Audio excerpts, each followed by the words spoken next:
하나님 아버지 감사합니다. 하나님 참 감사합니다.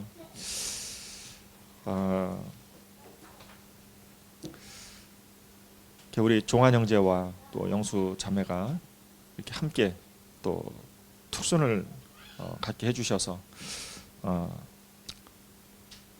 정말 주님께서는 길을 만드시는 분이라는 것을 이렇게 가사로만 들어도 은혜가 되는데 또 수화로까지 해서 듣게 되니까 더 큰 은혜가 있었던 것 같습니다. 하나님, 이 은혜가 계속해서 이어지게 하여 주시옵시고, 특별히 하나님, 저희들이 오늘 말씀을 듣는 가운데서도 하나님의 은혜가 배가가 될 수 있도록, 하나님의 임재가 충만할 수 있도록 인도하여 주시옵소서. 감사드리며 살아계신 예수 그리스도의 이름으로 기도드렸사옵나이다. 아멘. 네.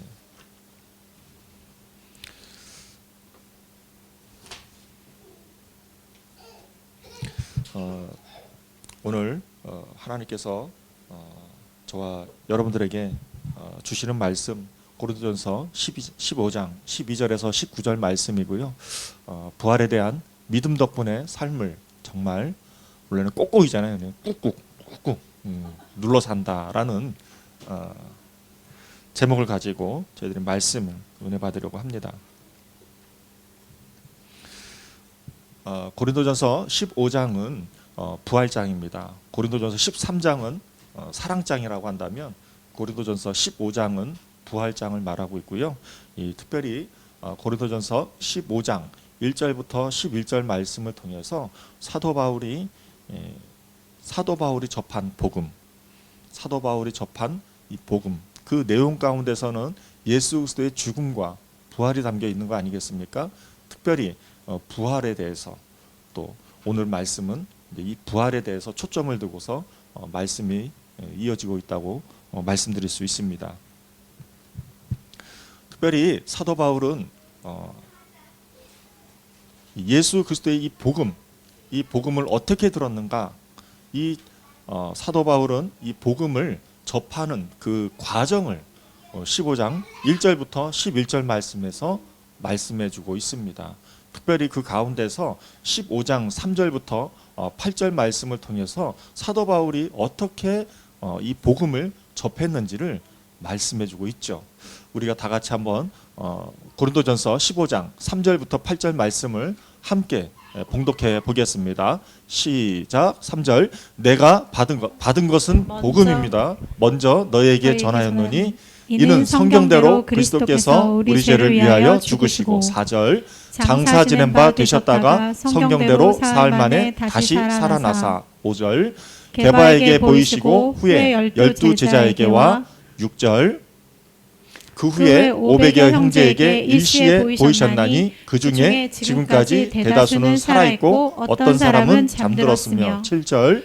그 후에 야고보에게 보이셨으며 그 후에 모든 사도에게와, 8절. 맨 나중에 만삭되지 못하여 난 자 같은 내게도 보이셨느니라. 아멘. 이 말씀 가운데서 저희들이 주목을 끄는 것은 사도 바울은 복음을 전해 들었다는 것입니다. 전해 들은 것. 전해 들은 것이 무엇입니까? 그게 3절하고 4절 말씀 핵심이죠. 성경대로 죽으시고 장사 지낸 바 되었다가 성경대로 부활하신 분, 그분이 누구냐면은 예수 그리스도시라는 겁니다. 이게 사도 바울이 전한 복음의 핵심입니다. 핵심 중에 핵심. 복음이 무엇인가? 성경대로 죽으시고 성경대로 살아나셨다라고 하는 것입니다. 사도 바울이 이렇게 이 복음 중에 복음, 예수 그리스도께서 죽으시고 부활하신 이 사건, 이 굿뉴스를 접하였는데 바로 접한 게 아니라는 거예요.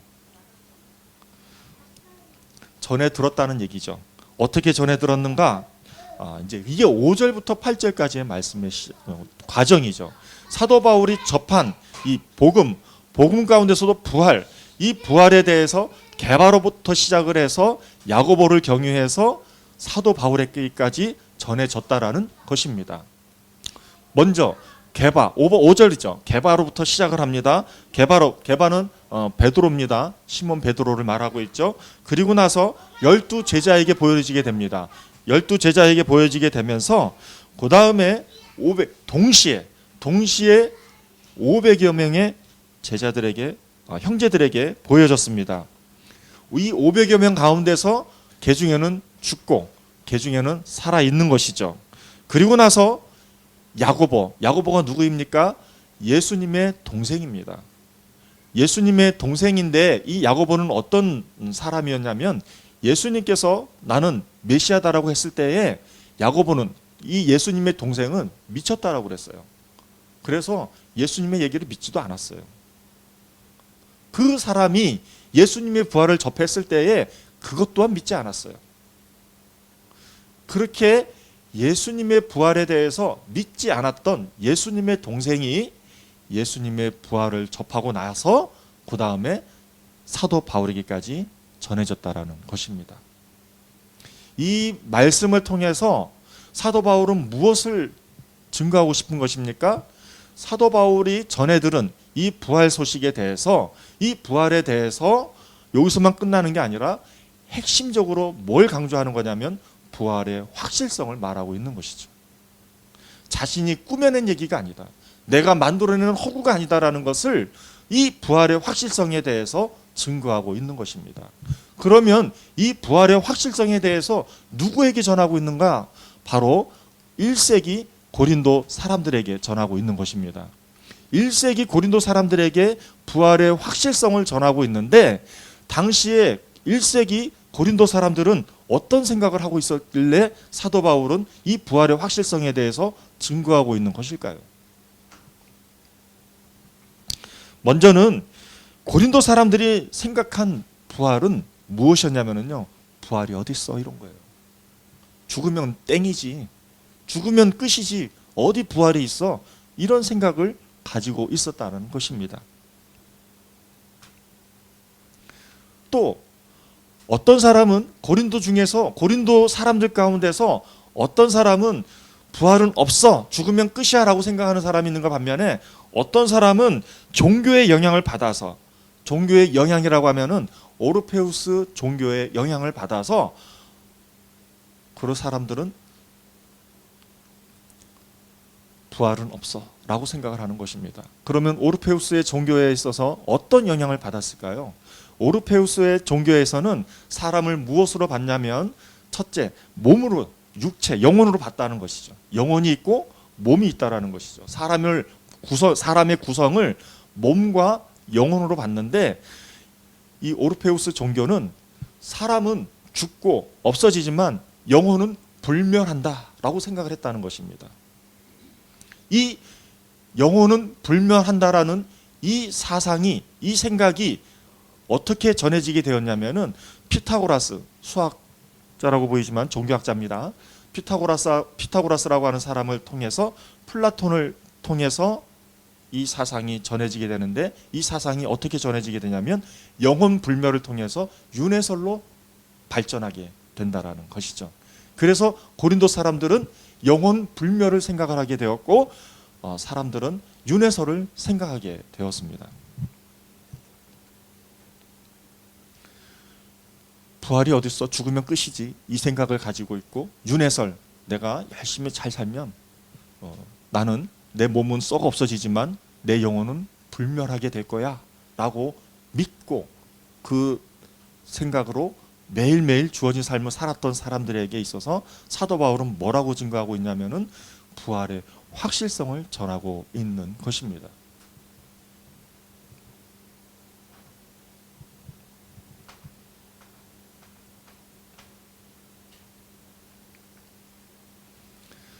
이거는 1세기 고린도 지역에 사는 사람들의 이 생각에서 그 지역에 일부는 또 누가 있었냐면은 유대인들이 있었어요.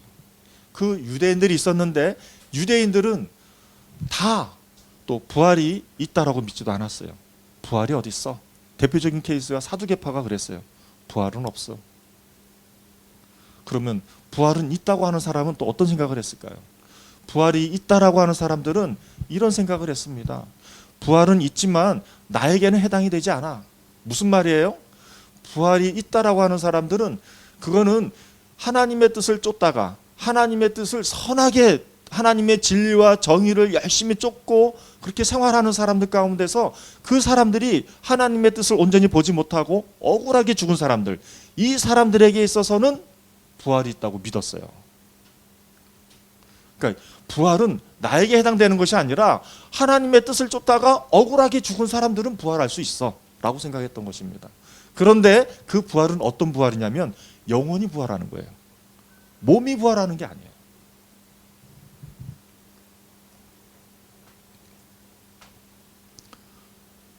점점 졸립죠? 하나 더 얘기하겠습니다. 또 고린도 사람들 가운데서는 어떤 영향을 받았냐면은 어떤 생각의 영향을 받았냐면은 제가 고린도전서를 공부하면서 저희가 에피쿠로스 학파에 대해서 제가 설명을 한 적이 있습니다. 에피쿠로스 학파는 사람을 뭘로 봤냐면은 원자로 봤습니다. 이 세상, 이 지구상의 최소의 단위가 원자인데 이 원자로 인해서 사람이 태어난다는 거예요. 원자가 모아지면 사람이 태어나고 원자가 흩어지면 사람이 죽는 거예요. 그러니까 그 사람들에게 있으면 부활이 없죠. 이 사람들에게 사도 바울이 전한 복음은 무엇인가? 유대인들에게 부활이 있다라고 믿는 유대인들, 그 유대인들조차도 몸의 부활이 아니라 영혼의 부활을 생각을 했는데 그 영혼의 부활이 있다라고 믿는 사람들에게조차도 사도 바울이 전한 복음은 무엇인가? 부활은 무엇인가? 예수님처럼 몸의 부활이 있다라고 증거한 거예요. 사람의 몸은 썩어 없어지는 것이 아니라 예수님처럼 예수님이 죽은 사람들 가운데서 부활했잖아요. 아멘. 부활했습니다. 그 예수님처럼 예수를 믿고 구주라고 인정하고 따르는 사람들이, 예수 믿고 구원받은 사람들이 그 사람들에게 부활이 있는데 그 사람들에게 있어서의 부활은 어떤 부활이냐면 몸의 부활이라는 거예요. 예수님처럼.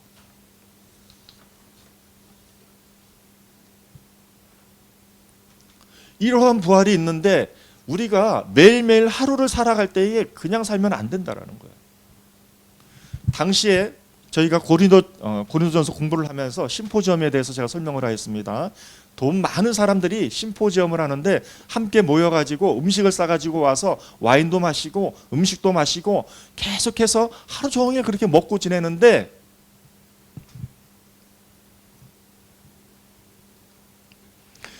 그렇게 생활하는 사람들 가운데서 헤르도토스라고 하는 역사학자는 이렇게 얘기를 한 적이 있습니다. 어떤 사람이 60에서 120cm 정도 되는 그 크기의 그림을 그려가지고 사람을 그린 겁니다. 그림을 그려가지고 색칠을 칠합니다. 그것을 무엇을 그린 거냐면 사람의 시체를 그린 거예요. 사람의 시체를 그려다가 어디에다 했냐면은 관 속에다 넣었어요. 그리고 허랑방탕하게 사는, 술 먹고 마음껏 음식 마시고 취해서 그렇게 살아가는 사람들에게 보여줬다고 합니다. 너가 이렇게 잘 먹고 잘 살지만 나중에 죽게 되면 이렇게 될 것이야 라고 설명했다는 것이죠. 그러면 우리가 어떻게 세상을 살아가야 되는가? 이렇게 죽을 수밖에 없는 세상 가운데서 그냥 남들처럼 잘 먹고 잘 살기 위해서 돈만 열심히 벌기 위해서 세상을 살아가야 하는가? 그렇지가 않다라는 거예요. 사도 바울은 뭐라고 증거하고 있냐면 부활 세상을 바라봐야 한다고 가르쳐주고 있습니다. 부활 세상이 무엇입니까? 예수 믿고 구원받은 사람이 매일매일 삶을 살아가면서 그냥 살아가는 것이 아니라 우리가 부활의 세상을 바라보면서 살아가야 한다는 것이죠. 부활 세상의 내용이 무엇입니까? 이 정말 말도 안 되는 이 세상, 혼탁한 이 세상, 무질서한 이 세상이 아니라 부활 세상은 하나님이 통치하시고 지금도 통치하시지만 부활에서는 완전한 세상, 균형과 조화가 온전히 이루어지는 그 부활 세상을 바라보면서 살아가야 한다라고 사도 바울은 가르쳐주고 있는 것이죠.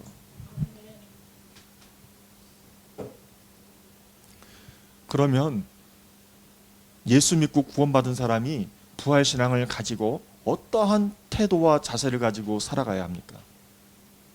사도 바울은 그 부활 신앙에 대해서 구체적으로 두 가지 방안을 제시를 하고 있습니다. 첫 번째로는 사도 바울은 이 땅에서의 삶은 어떤 삶인가? 그것은 부활의 씨앗을 심는 것과 같다라고 말하고 있어요. 부활의 씨와 같다.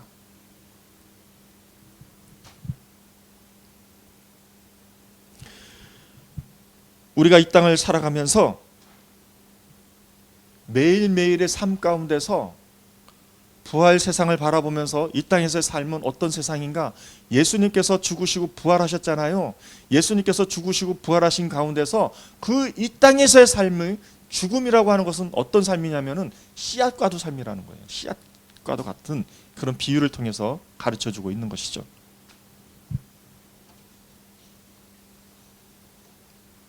그 구체적인 증거로서 우리의 몸은 성전이라는 거예요. 하나님이 거하는 신전이라는 거예요. 이 몸을 소중하게 생각해야 한다는 것입니다. 이 몸이 소중한 것을, 이것을 비유로 한 것이 씨앗이라고 얘기한 거예요. 부활의 씨앗. 이 씨앗을 가지고 부활 세상을 바라보면서 삶을 꾹꾹 눌러서 살아야 한다라고 말하고 있는 것입니다.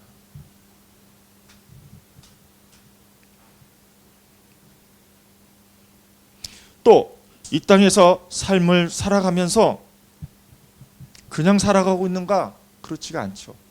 우리가 이 땅에서의 삶을 부활의 씨앗을 생각하면서 꾹꾹 눌러 담아서 삶을 살아갈 때에 우리가 부활 세상의 소망을 바라보면서 우리는 이 부활 사건에 동참할 수 있다라고 사도 바울은 가르쳐주고 있는 것입니다.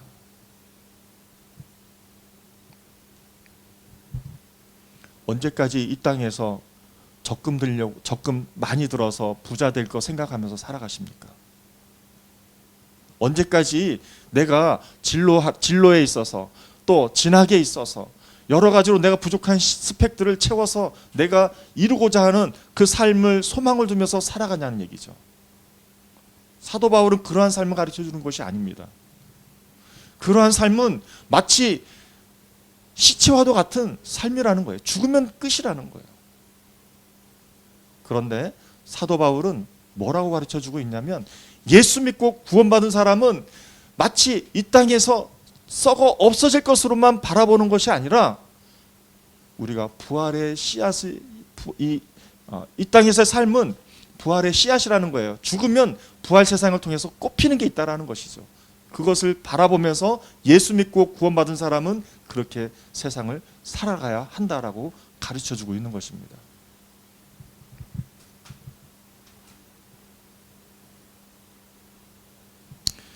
말씀을 정리하겠습니다.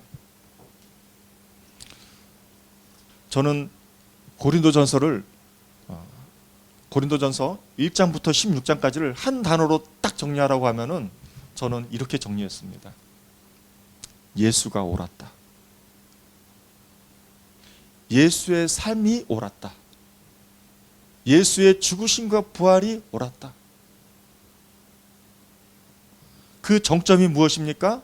바로 부활에 있습니다. 예수 믿고 구원받은 삶은 어떤 삶인가? 예수가 옳았다. 예수의 삶이 옳았고 예수가 부활한 것이 옳다. 그 삶을 따르기로 결정하는 사람들이 바로 예수 믿고 구원받은 사람인 줄 믿습니다. 저와 여러분들이 그러한 삶을 이 부활 사건을 통해서 동참하면서 살아갈 수 있는 줄 믿습니다.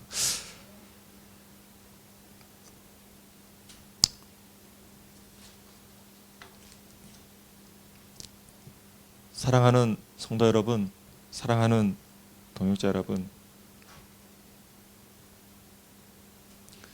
코로나19 시대에 많이 힘드시죠? 또 사역자로서 또 정체성 없이 살아갈 때는 저희들이 방황하고 또 광야와도 같은 삶을 살아가게 됩니다. 왜냐하면 방향성이 없기 때문에 그렇죠. 그래서 진로가 안 보이거든요. 진로가 명료하고 방향성이 명료한 삶은 무엇인가? 그것은 저희가 부활 사건을 통해서 저희들이 동참하는 것입니다. 그 삶이야말로 예수가 옳았다라는 그 사건에 동참하는 것이죠. 그게 신앙인들의 삶인 것이죠. 그 삶을 통해서 저와 여러분들은 부활 세상에 소망을 두면서 이 땅에서의 삶을 승리로 바꿔나가는 삶을 살 수 있다는 것입니다. 그러한 삶을 살 수 있는 저와 여러분들이 되었으면 좋겠습니다. 기도하겠습니다. 하나님 아버지 감사합니다. 하나님, 저희들 한 사람 한 사람이 이 부활 사건을 통해서 예수가 옳았음을 증거한 바울처럼 저희도 예수가 옳았음을 증거하는 우리의 삶이 되게 하여 주시옵소서. 그래서 더 이상 걱정과 근심과 염려와 또 비교하며 억울하고 열등감으로 이 땅을 살아가는 것이 아니라 부활 세상을 바라보면서 새로운 희망으로 힘차게 헤쳐나가는 하나님의 귀한 백성들, 귀한 종들 될 수 있도록 인도하여 주시옵소서. 감사드리며 살아계신 예수 그리스도의 이름으로 기도드렸사옵나이다. 아멘.